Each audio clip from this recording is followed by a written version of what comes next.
we go.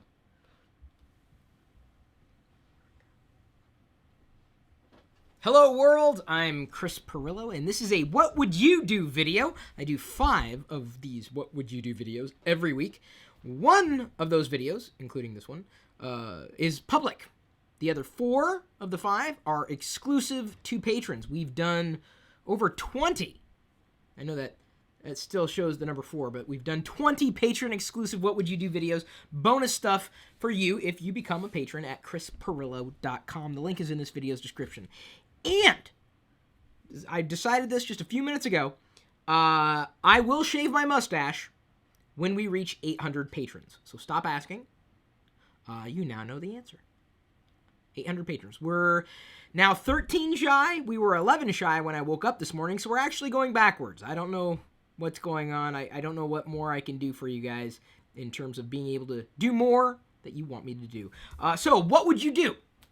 This is a question posed by any patron. They have the ability to ask me, and I will answer, potentially. Someone asked, and I believe Neville, one of our patrons, asked, what would you do with an Amazon phone?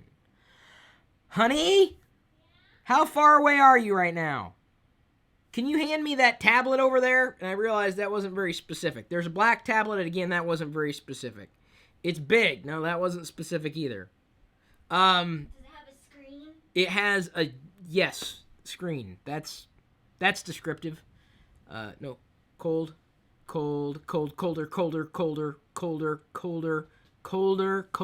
warmer. Keep going. No, that's the wrong tablet. Keep going. Further, closer to the wall. Hang on, people. Just wait. This video is being streamed on YouTube, so I can't edit it. Yeah, no, it should be right over there. No. Underneath the monitor. Third monitor over. There you go. Yeah, no. Apparently underneath the keyboard. Remind me to plan ahead the next time I do something like this. I think that's it. Is that it? No, that's not it. That's the middle monitor. There should be one over on the far side. Not to be confused with the comic book. No, that's not it.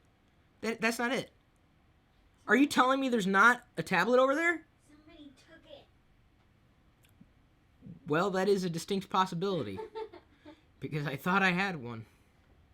Okay, maybe I don't anymore. I was going to... Well, so much for that. That was anticlimactic. I was going to show everybody my Kindle Fire, which I don't know if I have anymore now. Did I sell them? I must have sold them or something. That shows you how much I use it. I didn't even know I didn't have it. So an Amazon phone, I would not lose it if I had an Amazon phone. I have not been impressed with Amazon's experiences to this point.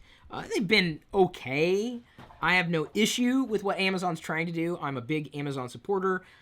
Huge Amazon supporter, really. I buy pretty much everything from Amazon. We feature pretty much anything that we have on LockerGnome.com when it's on Amazon.com. So I love Amazon for what it is, but their hardware in conjunction with their software has kind of been meh. I mean, they took Android, they forked it, they eliminated anything googly about Android, which is fine if they did a good job with it, but, you know, unless they really refresh their user experience in future editions, I just don't know how I'd feel about an Amazon phone. I'd have to try it. I mean, I always reserve judgment until I actually try something. You know, I don't want to just look at something, that's stupid. Well, no, I want to try it. Let me find out how well it works. And I think for most users, it's fine. The number one reason I'd say to buy an Amazon product today in terms of hardware, software, experience, Fire line is, A, you support Amazon, and B, you have kids because they've got the free time service, which is really nice, games and apps and all sorts of stuff that, they're not restricted, but they're specifically optimized for a kid's experience with the device. So I think Amazon's doing a good job, but in terms of devices that I'd want to use out of the, right out of the box, I don't know. So there were rumors that were circulating, and I'd hate to, further those rumors because you know how I feel about rumors, or you should know how I feel. And everything that they were talking about this Amazon phone, alleged Amazon phone having, sounded gimmicky. Not a fan of gimmicks. Gimmicks are nice and cute and might make an interesting feature point, but using them, not so much. I mean, I always, have hope that, something's going to be a valuable experience when I try it, but it's never the feature, it's the implementation. And even if the implementation is great, sometimes if it's just not working perfectly within your use case, it just doesn't fit. And so, anything that I've heard about in relation to an Amazon phone, other than it being from Amazon, I just don't know what it's going to do. I mean, Kindle Fires, I'm sure, has sold very well. Have they sold as well as iPads? No. Not really. I very rarely see Android tablets in the field. I see a lot of Android phones. So I think there's a potential that if Amazon has the right position with a phone, they could do well. But, I'd put Amazon's phone in the same category as I would Windows Phone. People I think are buying into an Android experience or through a big brand like Samsung. And I think are happy with that. I think Samsung's done very well with Android. And Samsung's probably done better with Android than Google has, as far as from a hardware, software melting perspective. We'll see if I think it's still alleged, the Google Silver program or the Android Silver program, if that comes down the pike, how that'll work out. But I wasn't all that impressed with the Kindle Fire tablets after spending my own money on them. They worked. You could use them. I mean, it's not really saying a lot. And they were fine. For the average user who just wants to surf the web, maybe play a couple of games, fine. Great. But, in terms of that overarching experience, it's kind of haphazard. And that was my biggest, and has been my biggest frustration with Amazon. I mean, they've got some great stuff. I'm a Prime member. Shop on Amazon all the time. Love the idea of what they're doing with their locker or their storage service. Put your MP3s there, although I don't manage a lot of MP3s. But Amazon talks about photos and using photos and sharing photos, but they don't really have a service that's cohesive for photo sharing. And it's certainly not consumer friendly. Amazon works. Is it the most beautiful e-commerce site out there? No. Is it usable? Yes. It works. But they're not winners in the design category, and I think that just shows with a lot of rough edges with the user experience on the Kindle Fire. So I'm only using the perspective I would have, because I've not tried an Amazon phone. One doesn't at this point exist in the marketplace. I'm using my past experiences with the Kindle Fire and projecting them onto a phone. But they could be completely different experiences. Maybe they've tightened things up. Maybe they've made things better. Maybe that system-wide stutter no longer exists. Perhaps they've got a cohesive way of presenting their various Amazon experiences that they haven't really done to this point, even on the web. So Amazon it has the power to do this. I think they have the power of making an Amazon phone a killer phone to own, but they still have to flesh out that user experience with the Kindle Fire tablets. So a Fire phone, like I said, theoretically could work well. Some users are a lot less picky than I am.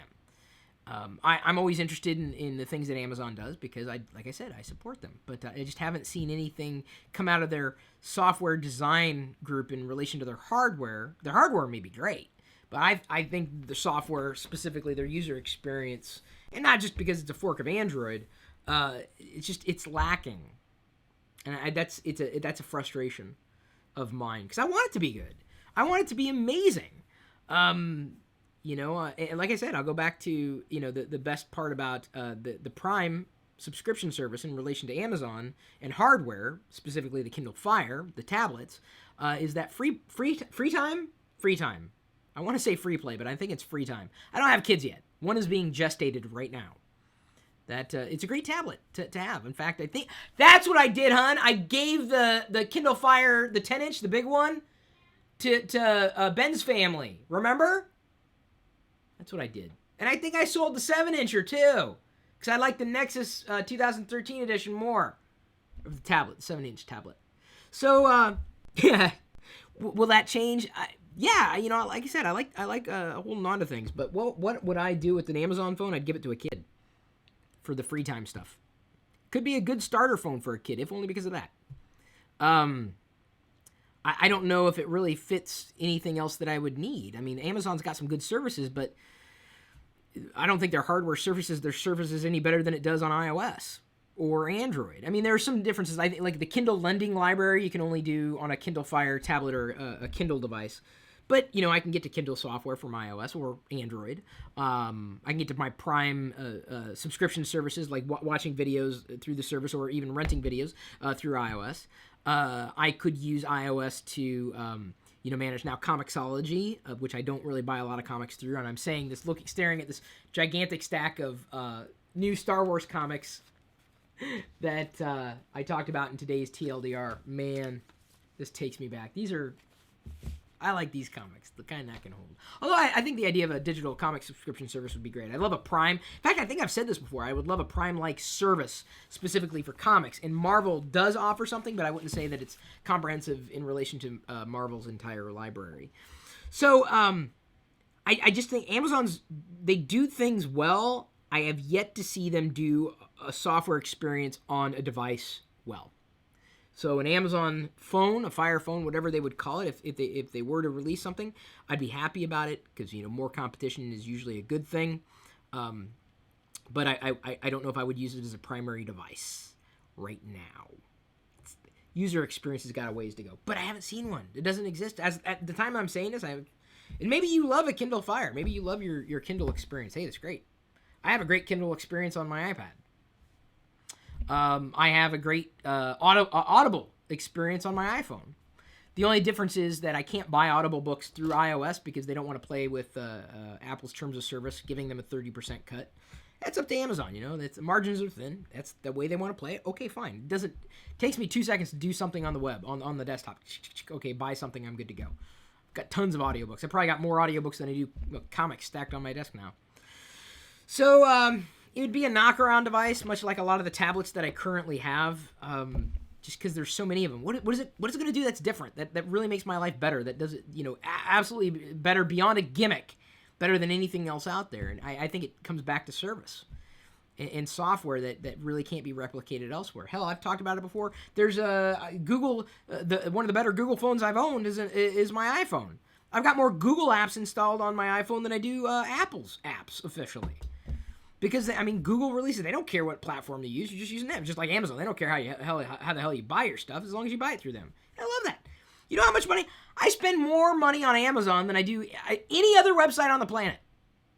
That's not even a joke. So I'm not sitting here and slagging Amazon across the board. I'm just telling you that I just, unless they did something radical beyond a gimmick, it would be very difficult for me to use it for anything other than just a knockaround or a play-around device. Where does it fit in my life? Now, I've got an Amazon The Fire TV. It's nice right now. It definitely needs some updating in terms of software and experience. Hello, it's Amazon. I don't think their software or their usability experience is job one.